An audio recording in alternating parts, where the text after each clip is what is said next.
Mesdames et messieurs, bonsoir et bienvenue dans cette nouvelle édition du Viva Événement. Voici les principaux titres.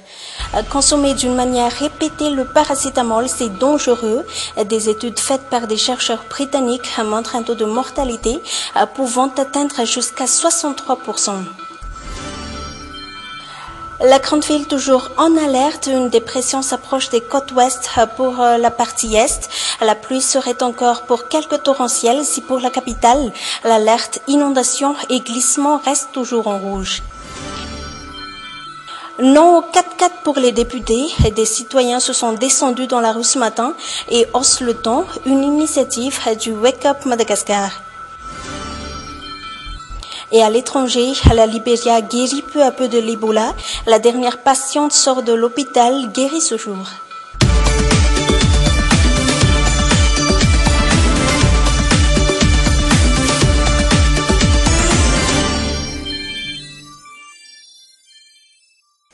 Mais d'abord, pour commencer, voici le point météo de ce jour. La main nuageuse dans le canal de Mozambique s'est transformée en dépression depuis hier.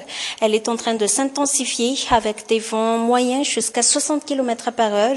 Les prévisionnistes prévoient qu'elle sera baptisée Abila dans les prochains jours. Elle est prévue rester en mer jusqu'à dimanche et pourra atteindre les côtes ouest malgaches entre Maintraun et Mourndave d'ici lundi ou mardi.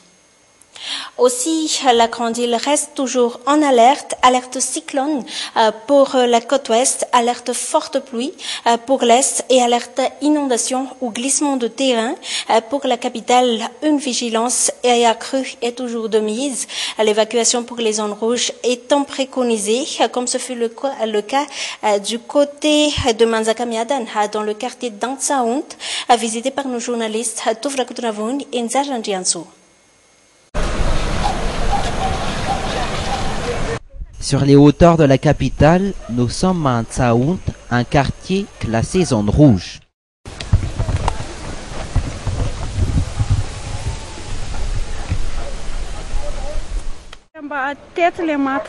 Les premières personnes à mourir étaient là-bas. Ils ont été tués par l'effondrement du terrain.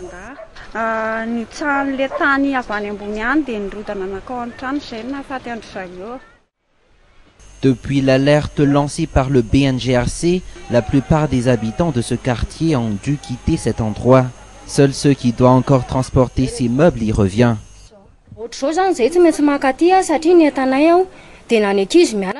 Nous sommes obligés d'y revenir car nos meubles sont toujours dedans. Nos enfants vont toujours à l'école. Donc nous devons encore y préparer le repas ici.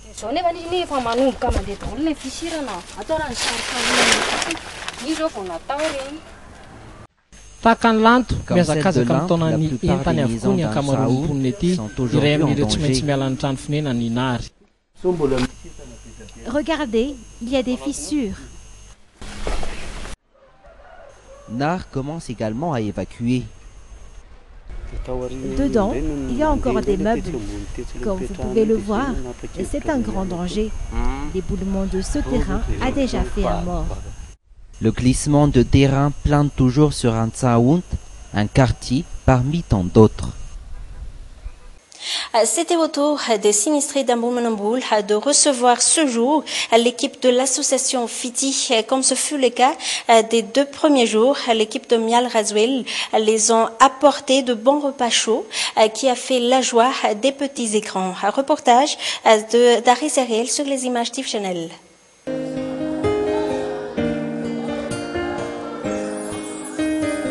Une centaine de personnes entassées dans une grande salle avec leurs effets.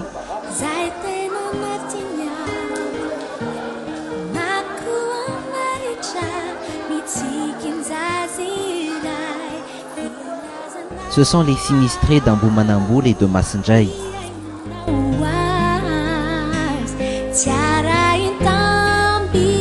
Sinistrées, elles sont aujourd'hui plus que vulnérables. Sans abri, puis en manque d'argent, trouver de quoi manger est devenu difficile pour elles. Nous sommes sinistrés. Les eaux ont envahi notre maison et nos terres. Nous n'avons plus de travail.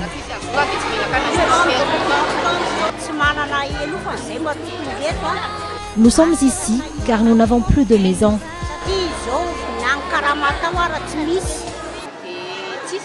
Nos cultures sont détruites. Aussi, nous n'avons plus d'argent. Pour ces familles, les marmites ne contiennent plus grand-chose par rapport au nombre d'enfants à nourrir.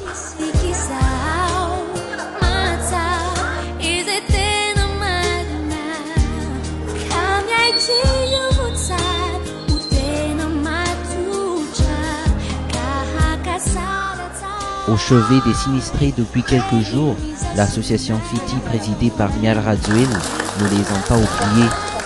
Elle est venue pour les offrir un bon repas chaud.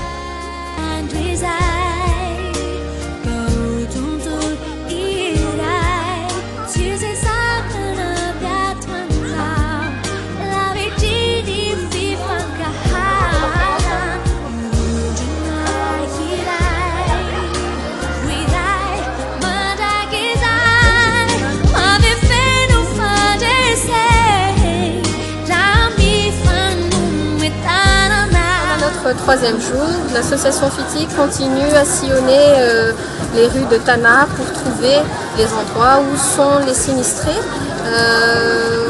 Les menus, parce qu'on sert toujours des repas chauds, c'est ce qui est plus urgent pour les sinistrés.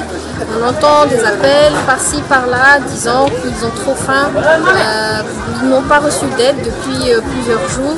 Donc on leur sert ces repas très chauds et on essaie de varier autant que possible les menus. Il n'y a pas de critères particuliers, les choix des sites, mais en fait on suit les infos et puis Remplis de joie, les bénéficiaires n'ont pas manqué de remercier l'association Fiti pour le repas chaud de ce midi.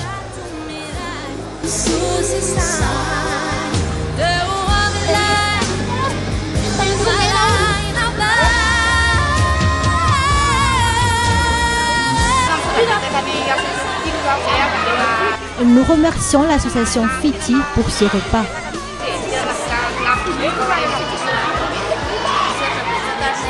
Nous remercions beaucoup l'association Fiti. Tous nos remerciements pour ce geste.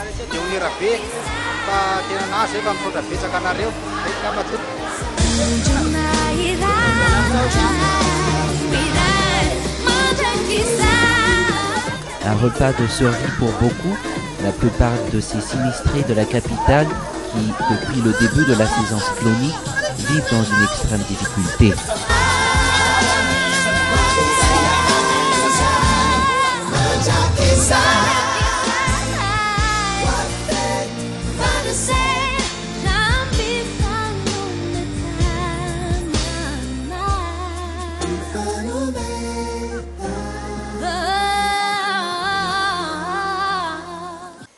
Pas de 4x4 pour les députés, c'est le cri lancé par les citoyens ce jour. À l'initiative de l'association Wake Up Madagascar, des citoyens ont manifesté partout pour s'opposer à l'octroi de 4x4 aux locataires du palais de Timazaz. Un reportage d'Anassou et Nzarandiansou. Un groupe de personnes du même objectif, celui de prioriser les problèmes sociaux avant les requêtes permanentes des députés. Les députés devraient voir de près la situation du peuple et de les résoudre. Voilà pourquoi on les a élus. On a tant attendu un grand changement dans ce 4e République, mais hélas, ce ne fut pas le cas. Les 4x4 tant demandés par les députés ne sont que des caprices. Une requête mal placée aux problèmes sociaux des Malgaches. La requête des députés ne devrait plus avoir lieu. La Afari Malagasy, parmi ceux qui révotent la requête, tient à se faire entendre. Pour moi, la solution serait la dissolution de l'Assemblée nationale, vu que cette Assemblée est la source de tous les maux du pays.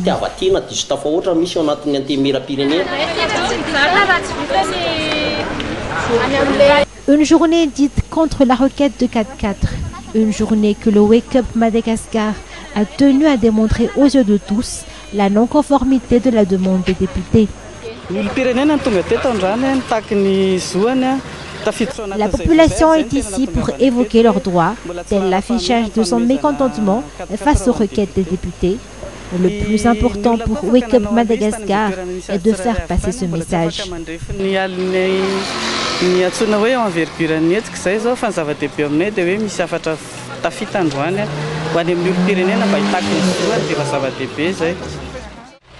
Ce jour, le Wake Up Madagascar a tenu un rassemblement devant le portail de l'Assemblée nationale, un rassemblement surveillé de près par les forces de l'ordre. Octroyer un ou plusieurs 4x4 aux députés, il n'y a pas que le Wake Up Madagascar ou l'association Afari Madagascar qui sont contre, mais c'est presque tout le monde.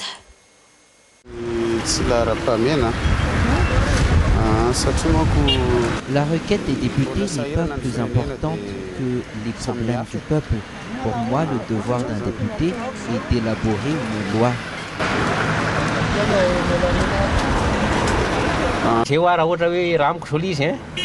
À mon avis, ce ne sont pas les priorités.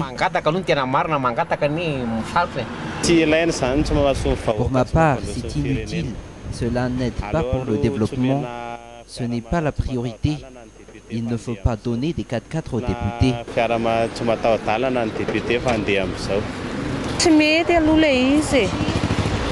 Je suis contre car cela ne touche pas l'intérêt public. C'est juste quelque chose pour eux, pour leur plaisir. Les députés doivent travailler pour le bien de la population. Parlons un peu de santé. Nous l'avons tous dans nos placards. Nous l'utilisons fréquemment et ceci même sans ordonnance. Mais avons-nous conscience du danger qu'il représente pour notre santé? C'est le paracétamol, plus vendu dans le monde. C'est un médicament prescrit pour les douleurs. C'est un reportage signé Tuvra Kutravun sur les images de Nzarjan Jianso. Comme à chaque matin, depuis maintenant 2 mois, Ant s'occupe de son père atteint d'un infarctus. Pour cette famille, dès qu'une maladie survienne, tels les maux de tête et autres douleurs, le paracétamol reste le médicament à prendre. À chaque maux de tête et montée de température, je prends toujours du paracétamol ou de l'efferalgan. En cas de maladie grave, la meilleure solution serait de voir un médecin, mais dans d'autres cas, je pratique l'automédication. La plupart du temps, Ant est habitué de l'automédication, une procédure non conforme à l'éducation, dixit son père. Le paracétamol aide quand même à baisser la fièvre. Ant et son père est un cas parmi tant d'autres pratiquant l'automédication. Dans les épiceries, le fait est confirmé. Chaque jour, cette épicière vend à peu près pas moins de 10 plaquettes pour des personnes dites addictes au paracétamol, dixit cette épicière.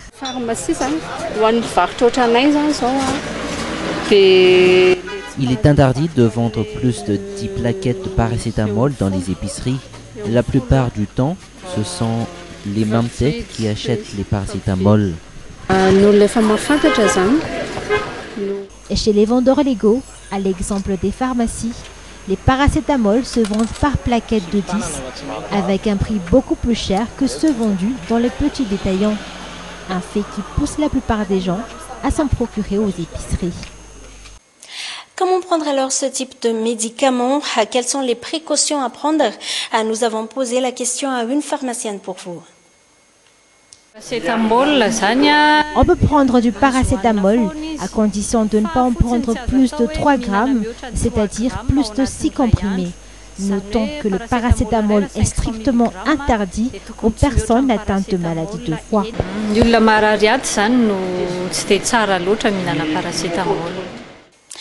Point final à cette édition. Merci de l'avoir suivi. Au revoir.